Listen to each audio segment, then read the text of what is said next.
A news-style celebrity autobiographies have two things in common.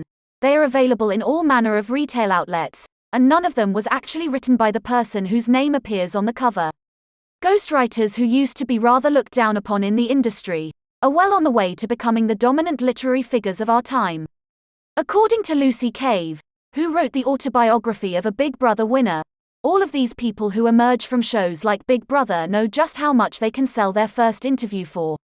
They're far more clued up than ever before. The celebrity autobiography is a natural extension of that. It's become the must-have accessory for anyone who's reached a certain level of fame.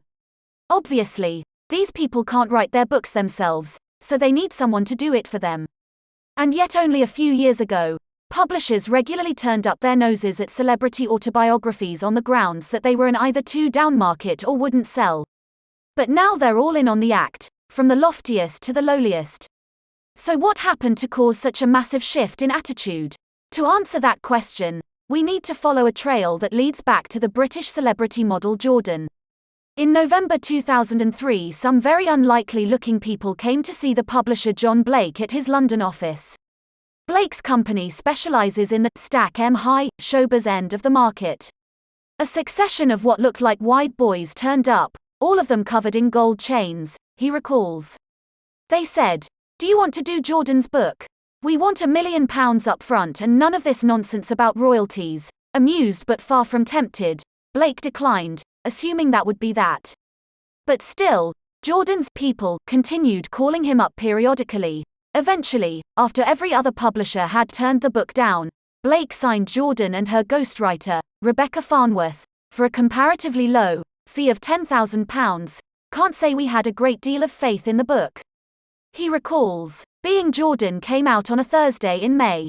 By Saturday it had sold 100,000 copies, beating other celebrity autobiographies such as Bill Clinton's My Life hands down and outselling that week's #1 novel by 10-1. "It was amazing," Blake remembers. "Everyone concerned was overjoyed. Everyone, that is, except for Jordan herself, who took the whole thing in her stride. I don't think she actually read the book. For her it was just like doing another calendar or a magazine shoot." It was at this point that the rest of the book trade belatedly roused itself from its stupor and took notice. "There had definitely been a lot of snobbery about these sorts of books before," says Ben Dunn, editorial director at Fourth Estate.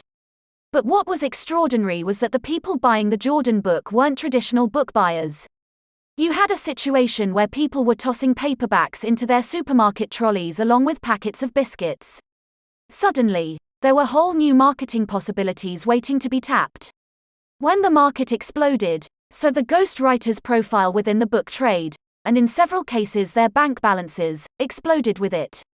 The man widely credited with taking the greatest advantage of a changing climate is the veteran journalist Hunter Davies, the author of some 40 books, including footballer Wayne Rooney's autobiography My Story So Far.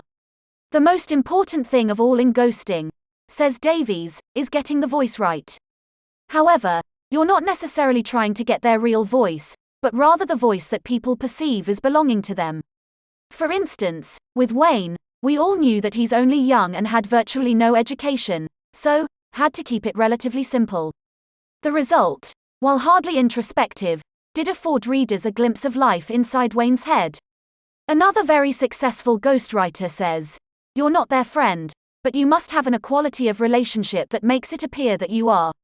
Nor are you their personal assistant, although if they ask you to do anything for them, you'll do it, because any use of the word, no, could result in them getting shirty."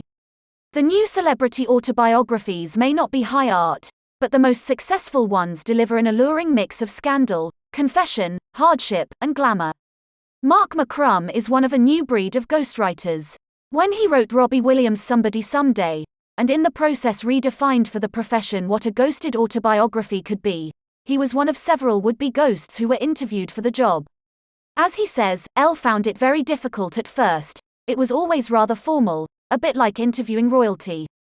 Then, right at the end, he opened up about his life and really felt that I'd bonded with him."